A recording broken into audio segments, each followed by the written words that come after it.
মণিপুৰ জ্বলি আছে, মোৰ ৰাজ্য জ্বলি আছে। এই ভাষ্য মোৰ বা আপোনাৰ নহয়। এই ভাষ্য প্ৰদান কৰিছে মণিপুৰৰ ৰাষ্ট্ৰীয় পৰ্যায় তথা আন্তঃৰাষ্ট্ৰীয় পৰ্যায়ৰ বক্সিং খেলুৱৈ মেৰী কমে। আজি মণিপুৰত যি হিংসা হৈ আছে সেই হিংসা হয় বহুদিনেই হ'ল, কিন্তু যি ৰাষ্ট্ৰীয় মাধ্যমে হওক বা আজি আমি অসমত থাকিও চুবুৰীয়া ৰাজ্য মণিপুৰত যে এনেকুৱা পৰিস্থিতি হৈ আছে সেই কথা আমি গম নাপাওঁ। আজি মণিপুৰৰ পৰিস্থিতি ইমানেই হিংসাত্মক তথা বেছি হৈ পৰিছে যে আজি আৰ্টিকেল 355ৰ যোগেদি সমগ্ৰ সুৰক্ষা তথা ছিকিউৰিটিৰ ব্যৱস্থাটো কেন্দ্ৰীয় চৰকাৰে নিজৰ হাতলৈ আনিছে আৰু ভাৰতীয় সামৰিক বাহিনী তথা আসাম ৰাইফলৰ যোগেদি তেওঁলোকে নিয়ন্ত্ৰণ কৰিবলৈ বাধ্য হৈছে। Amid continuing tension as far as Manipur is concerned over the last advances on 3rd of May, Rahul Gandhi will now be visiting the state on the 29th and 30th of this month, according to the Congress party, and will interact with civil society representatives in Nepal as well as Churachandpur. Indian Army has appealed to the public to aid in restoring peace amidst escalating ethnic violence in Manipur. The Army's Spear Corps has claimed that women activists intentionally obstructed routes and disrupted army operations. A sit-in protest held in Manipur's Kangpokpi district on June 26 saw hundreds of women expressing strong condemnation against the Mera Paibis. মণিপুৰৰ সমগ্ৰ অঞ্চলক আমি দুটা ভাগত বিভক্ত কৰিব পাৰোঁ। প্ৰথমটো হৈছে পাহাৰীয়া অঞ্চল আৰু দ্বিতীয় ভাগটো হৈছে সমতল অঞ্চল। মণিপুৰৰ জনসংখ্যাৰ 35% এই পাহাৰীয়া অঞ্চলত থাকে আৰু জনসংখ্যাৰ 65% থাকে এই সমতল অঞ্চলত। আৰু এই 35% পাহাৰীয়া অঞ্চলৰ লোকসকল হৈছে নাগা আৰু কুকি জনজাতিৰ লোক, আৰু এই 65% সমতল অঞ্চলত যিসকল থাকে তেওঁলোকে হৈছে মেইটেইসকল। এতিয়া মণিপুৰৰ যি হিংসা হৈ আছে এই হিংসাৰ ক্ষেত্ৰত সমতল অঞ্চলত থকা মেইটেইসকল আৰু পাহাৰীয়া অঞ্চলত থকা নগা আৰু কুকিৰ যি সমগ্ৰ জনজাতিৰ লোকসকল সেই লোকসকল বিশেষভাৱে গুৰুত্বপূৰ্ণ। এয়া হৈছে বৰ্তমান মণিপুৰৰ বিজেপি শাসনাধীষ্ঠ চৰকাৰৰ মুখ্যমন্ত্ৰী এন বীৰেন সিংহ। এই বছৰতে তেওঁ মণিপুৰৰ বনাঞ্চলসমূহ সংৰক্ষণৰ ব্যৱস্থা লয় আৰু এইবাবে তেওঁ মণিপুৰৰ গাঁওসমূহ উচ্ছেদ কৰিবলৈ ধৰে আৰু এই গাঁওসমূহ সংৰক্ষিত বনাঞ্চলত আছিল। ঠিক তেনেদৰে মণিপুৰৰ এখন জিলা চুৰাচান্দপুৰৰ এখন গাঁও উচ্ছেদ কৰে আৰু এই গাঁৱৰ লোকসকল আছিল কুকি জনজাতি।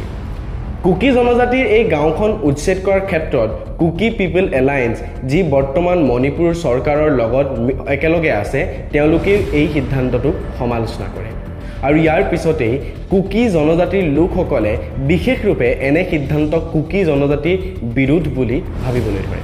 তাৰ ফলতেই শান্তিপূৰ্ণভাৱে মাৰ্চ মাহত জনজাতীয়সকলে এক আন্দোলন আৰম্ভ কৰে, কিন্তু মণিপুৰ ৰাজ্য চৰকাৰে এই আন্দোলনক অসাংবিধানিক ঘোষণা কৰে, কিয়নো তেওঁলোকে কেৱল বনাঞ্চল সংৰক্ষণৰ বাবেহে উচ্ছেদ কৰিছিলে সেই কথাত অটল থাকে। ইয়াৰ পিছৰ পৰ্যায়ত চুৰাচান্দপুৰত 8 ঘণ্টীয়া বন্ধৰ ঘোষণা কৰে ট্ৰাইবেল নেতাকৰ্মীসকলে। ইয়াৰ পিছৰ পৰ্যায়ত সমসাময়িকভাৱে এন বীৰেন সিংহ এটা জিম মুকলি কৰাৰ ক্ষেত্ৰত সেই জিলাখনলৈ অহা কথা আছিলে, কিন্তু আন্দোলনকাৰীসকলে সেই জিমটোৰ ক্ষতিসাধন কৰে আৰু এটা ৰেলী অহা কথা আছিলে আৰু সেই ৰেলী হোৱাটো তেওঁলোকে বাধা আৰোপ কৰে। ফলস্বৰূপে পুলিচৰ লগত আন্দোলনকাৰীসকলৰ তীব্ৰ সংঘাত হয় আৰু পিছৰ পৰ্যায়ত চুৰাচান্দপুৰ জিলাত 144 ধাৰা আহি পৰে। ইয়াৰ পিছৰ পৰ্যায়তে দ্বিতীয়টো কাৰণৰ উন্মেষ ঘটে।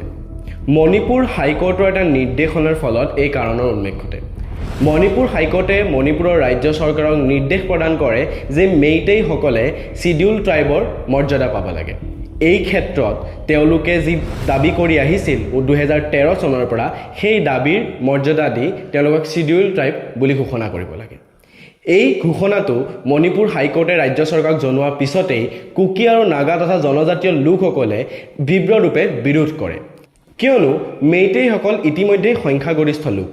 আজি মণিপুৰৰ বিধানসভাৰ 2/3 চিটেই তেওঁলোকৰ ওচৰত আছে, গতিকে এই ক্ষেত্ৰত ৰাজনৈতিক আৰু অৰ্থনৈতিকভাৱে তেওঁলোক সংখ্যাগৰিষ্ঠ আৰু শক্তি তথা পাৱাৰত আছে। এইবাবে তেওঁলোকে নিবিচাৰে যে মেইটেইসকলে এই ক্ষেত্ৰত শিডিউল ট্ৰাইবৰ মৰ্যাদা পাওক। লগতে মেইটেইসকলেও নিজস্ব যুক্তি প্ৰদান কৰে যে তেওঁলোকে কিয় শিডিউল ট্ৰাইবৰ মৰ্যাদা পাব লাগে, কিয়নো মেইটেইসকলৰ বৰ্তমান তীব্ৰৰূপে মাইনৰিটি হ'বলৈ গৈ আছে বুলি তেওঁলোকে বিশ্বাস কৰে আৰু তেওঁলোকে এইটো বিশ্বাস কৰে যে বহিৰাগত শক্তিৰ প্ৰভাৱত মেইটেইসকলৰ সংস্কৃতি তথা তেওঁলোক সংখ্যালঘু হ'বলৈ গৈ আছে আৰু এই ক্ষেত্ৰত দুইফালৰ যুক্তিয়ে আমি গম পাইছোঁ।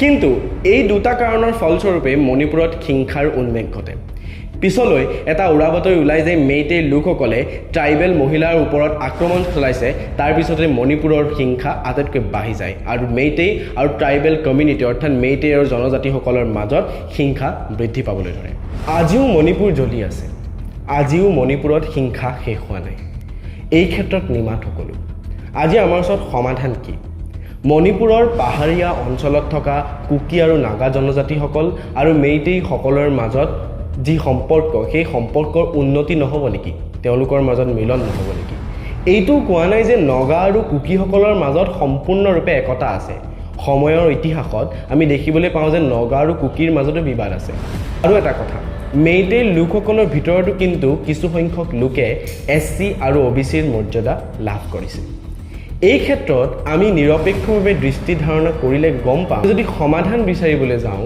মেইটেই হওক নগা হওক কুকি হওক এই তিনিওটা জনজাতি তথা জাতিৰ লোকসকলৰ মাজত একতা বৃদ্ধি কৰিবৰ ক্ষেত্ৰত আমি অৰ্থনৈতিক পাৰস্পৰিকতা বৃদ্ধি কৰিব লাগিব পৰস্পৰৰ লগত যদি অৰ্থনৈতিকভাৱে তেওঁলোক নিৰ্ভৰশীল হৈ পৰে এই ক্ষেত্ৰত কিন্তু তেওঁলোকৰ মাজত একতা বৃদ্ধি হ'ব আমি বিচাৰিছোঁ যে এই মণিপুৰৰ যি হিংসা এই মণিপুৰৰ হিংসা শেষ হওক আৰু মণিপুৰৰ নতুন উন্নতি হওক